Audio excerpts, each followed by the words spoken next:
চামড়া টান থাকতে হবে, চামড়া প্রথমে টান করো। হ্যাঁ, প্রথমে খুর, তারপর খুর কাছাকাছি নিয়ে যাও, নিয়ে গেলা। দ্বিতীয়ত এখানে একটা আঙুল ঠেক থাকতে হবে যেন ব্যালেন্স ভালো আসে। আর এমন সোজা টান মারা যাবে না কিন্তু, একটু করে এমন করো। হ্যাঁ, চামড়া টান করো, ধরে দুই পাশে ফুলাই ধরো। হ্যাঁ, তারপর বসাও, শরীরের সাথে চাপা ধরো ব্লেড। দিছো 1 2 3 কও।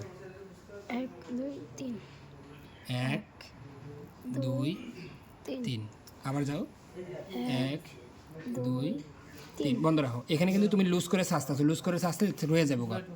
যখন ব্যাগ আসবো তখন শরীরে চামড়া লেগে থাকবো আর কি। ব্যাগ আইলে ওই সময় লেগে থাকতে হবে। আবার 1 2 3।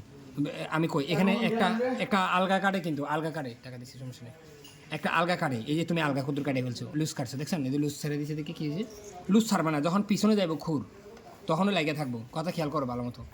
আবার আবার বন্ধ রাখো। এখন খুর কিন্তু তুমি পুরোপুরি আগার অংশ বাজায় রাখতে হবে, যেরকম ফাঁকা রাখতে পারবে না। ফাঁকা রাখলে এই চুলটা ফ্রিতে কাটবো। ওই যে একটু আগে কইছিলাম না, এই যেমন হাত জাগাও, হাত একটু জাগাই দিলো। হ্যাঁ, দেন ফ্রিতে না কাটে আর কি। দাও সামনে, 1 2 হাত ছড়ালো, আরো সামনে নাও, আবার ধরো, নতুন করে ধরো। 2 3 1 2, আবার দাও 1 2 3 ব্যাক আসে না কেন? আবার ব্যাক আইবা তো, এমনি ব্যাক আইবা তো। আমরা পশম শেষ হয়ে যাবো, তোমার শিখা শেষ হবে না।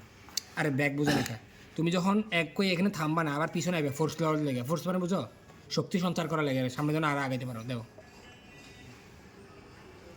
দাও, 1 হ্যাঁ সুন্দর।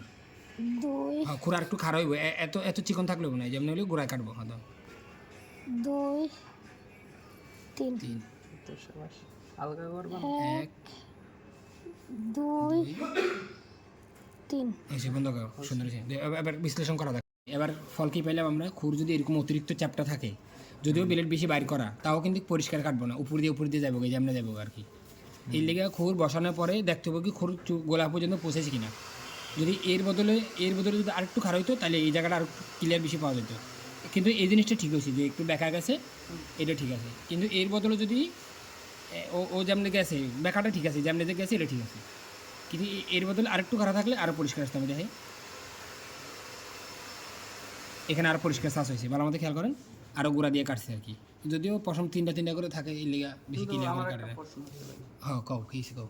বেশি পরিষ্কার করে ওরা যদি শিখান তাহলে তো দাগ ফালাই দিব কাটে দেবো কাটতে গেলে। ওটা তো, এটা তো শেপ, ওটা তো সাইড ফিট করার পরে কাটবো। প্রথমে চ্যাপটা থাকবো, পরে আস্তে আস্তে খারাপ হবে। নিজের মতো করে কাটতে হবে। আপনি শিখে গেলে ওটা বুঝতে পারবেন যে কেন। হ্যাঁ হ্যাঁ।